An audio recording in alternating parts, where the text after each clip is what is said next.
Bismillahirrahmanirrahim. Allahumma salli ala Muhammad wa alihi tayyibin at-tahirin. Assalamu alaikum wa rahmatullah. En el nombre de Dios, el clementísimo, el misericordiosísimo, la bendición y la paz sea con los profetas y mensajeros de Dios, especialmente con Muhammad y su familia purificada, y los grandes mensajeros, Moisés, Jesús. La paz sea con todos ustedes. Yo voy a hablar del legado del Imam Hussein. El Imam Hussein, la paz sea con él, era nieto del profeta Muhammad, era sucesor y era el conductor o líder natural y aquel que Dios había elegido para conducir a los musulmanes tras el fallecimiento del profeta, de su padre Ali, de su hermano mayor Hassan. Estos eran aquellos que Dios había elegido, el profeta y su familia, tal como en muchos versículos coránicos podemos apreciar y en muchos dichos proféticos que son transmitidos por los sabios y que son resguardados en los grandes libros de tradiciones proféticas. Las religiones, como sabemos, siempre se dan en ellas una serie de antagonismo y conflicto entre aquellos que conservan el legado puro de los profetas y tienen una enorme fuerza liberadora, revolucionaria, de conocimiento verdadero de Dios, de sinceridad, de desapego, de piedad, de preocupación y sensibilidad por los pobres, de liberación de los yugos de la opresión.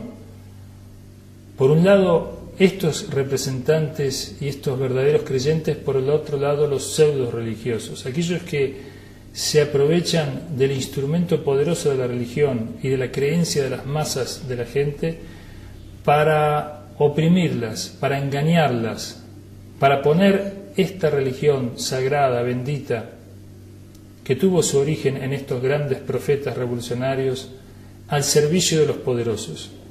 Este antagonismo que se dio en el judaísmo, que se dio en el cristianismo, también se dio en el islam.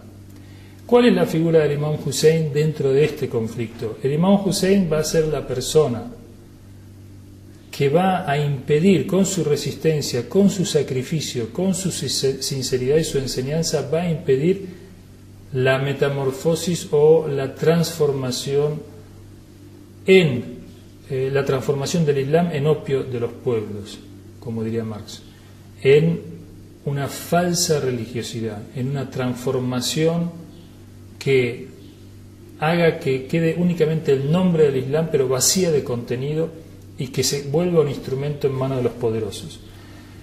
No solamente el Islam hoy tiene la fuerza que tiene en el mundo porque conserva su vocación de poder, sino además porque el Islam es la última de las religiones reveladas, es la continuidad del judaísmo y del cristianismo. Mahoma o Muhammad era descendiente de Abraham, de Ismael, mientras que Jesús lo es de Isaac. Es decir, entre todos ellos vemos una unidad, un mismo Dios que se revela y que transmite su religión, que en un momento esta religión del único Dios adopta el nombre de judaísmo, luego del cristianismo, luego del Islam, pero es una sola religión. Muy bien. Hussein, el nieto del profeta, va a ser aquel que luego de la muerte del profeta, alrededor de 40 a 50 años después de la muerte del profeta, Hussein va a resistir con su alma, con su persona, con sus bienes, con su familia y con sus seguidores, va a resistir la transformación que quieren operar los omeyas, que son los enemigos históricos del profeta, cuyo líder, Abu Sufyan, fue el líder de los enemigos del profeta y quien encabezó y organizó las luchas contra el profeta. ¿Qué pasó a la muerte del profeta? Que el hijo de Abu Sufyan, Muawiyah, que en un estado auténticamente islámico no debía ocupar un lugar de poder porque había sido archienemigo del profeta y porque su conversión había sido forzada y falsa o aparente, ¿qué pasó? Que vino a ocupar el poder y después quiere nombrar a su hijo Yazid, un libertino, un borracho, un opresor, criado en los palacios de su padre Muawiyah. ¿Qué pasó? Que lo quiere nombrar y Yazid va a obligar a los musulmanes a obedecerle y va a encontrar la mayor resistencia en el Imam Hussein, que no se va a rendir y no se va a someter a pesar de los pocos seguidores que tiene para entonces, y se va a enfrentar a este intento de transformación del Islam. Vamos a ver entonces cómo esta resistencia del Imam Hussein constituye un legado de liberación y de inspiración para todos los musulmanes y para más allá de los musulmanes, para los cristianos y para los hombres libres hasta el día de hoy. Entonces el Imam Hussein, dijimos, es el auténtico sucesor. ¿Por qué? Porque el Corán tiene referencias para él, para Ali, para Fátima, para el Hassan, que no las tiene para ningún otro. El Corán habla de la purificación de ellos, de la elección de Dios de ellos, de la condición de infalible que tienen. Habla de la categoría que tienen para suceder al profeta. Dios en el Corán les promete el paraíso, dice وَجَزَاهُمْ بِمَا صَبَرُوا جَنَّةً وَحَرِيرًا. En el capítulo Insan, Dios promete al Hussein, siendo un niño, le promete el paraíso. Él acompaña al profeta en ocasiones muy importantes, y en general los musulmanes coinciden en que el Hussein, al igual que el Hassan, el Imam Ali o Fátima, tenían las condiciones más elevadas, al punto que es conocida la tradición del profeta que dice que el Imam Hussein es el señor de los jóvenes del paraíso. Dijo el profeta Muhammad: quien ama al Hussein me ama, y aquel que me ama, Dios lo ama, y aquel que Dios lo ame, lo introducirá en el jardín, en el paraíso. Por el contrario, aquel que odia al Hussein, o se enfrenta al Hussein, o pretenda humillar al Hussein, entonces Dios lo humillará y Dios lo castigará, y lo hará entrar en el infierno. Es decir, que pone el Imam Hussein como criterio del camino correcto, del modelo correcto, de la implementación correcta del Islam. Un Islam que, por otra parte, como dijimos, va a ser el objetivo de todas las revelaciones, de todos los profetas, el objetivo de Moisés, el objetivo de Jesús, de Abraham, de Noé y de Muhammad. La implementación del reino de Dios en la tierra, la justicia, ese anhelo que moviliza a los pueblos hoy, ayer y mañana. Ese anhelo que mueve, esa esperanza que mueve a los pueblos a estar permanentemente corrigiéndose o intentando corregirse.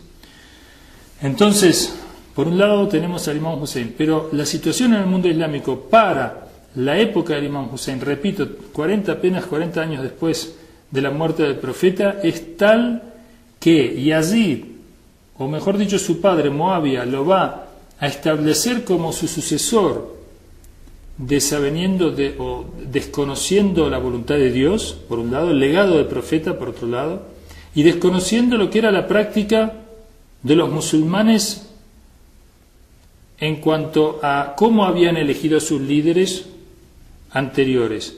Instaura la monarquía por primera vez, nombra a su hijo Yazid. Yazid, que además de pertenecer a esta familia enemiga del profeta, él en su persona era un hombre libertino, era un hombre borracho, era un hombre injusto, opresor, tirano, y ninguno de los musulmanes, la gran, inmensa mayoría de los musulmanes, lo detesta, lo aborrece, y en todos los libros de los sabios está visto como una persona tiránica, injusta, opresora, que de ninguna manera tenía las cualidades para gobernar el mundo islámico.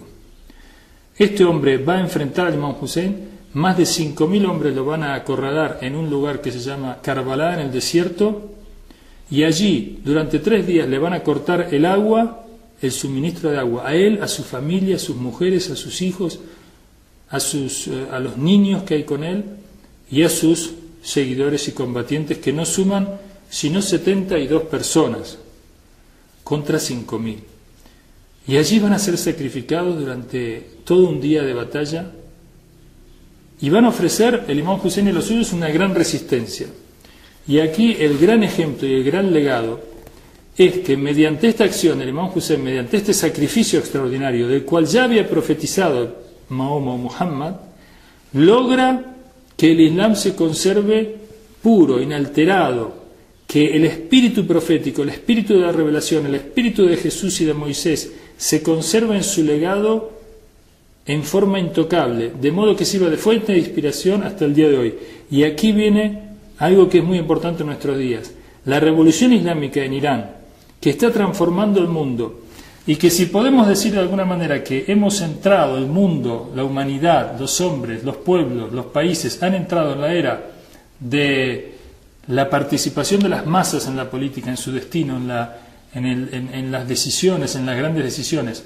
Si se ha comenzado esta era y todavía falta mucho por recorrer para que los pueblos, las mayorías, las masas sean dueñas de su destino y que realmente tengan en sus manos el gobierno de sus asuntos, si hemos entrado en esta era, pero falta mucho para concretarla, para que se acaben los privilegios, podemos decir también que la revolución islámica de Irán, con toda su fuerza y con todo su desafío a los poderosos, está a la cabeza de este movimiento. Y esta revolución, el imam Jomeini dice que esta revolución ha sido inspirada en el legado y en el ejemplo del imam Hussein, la paz sea con él.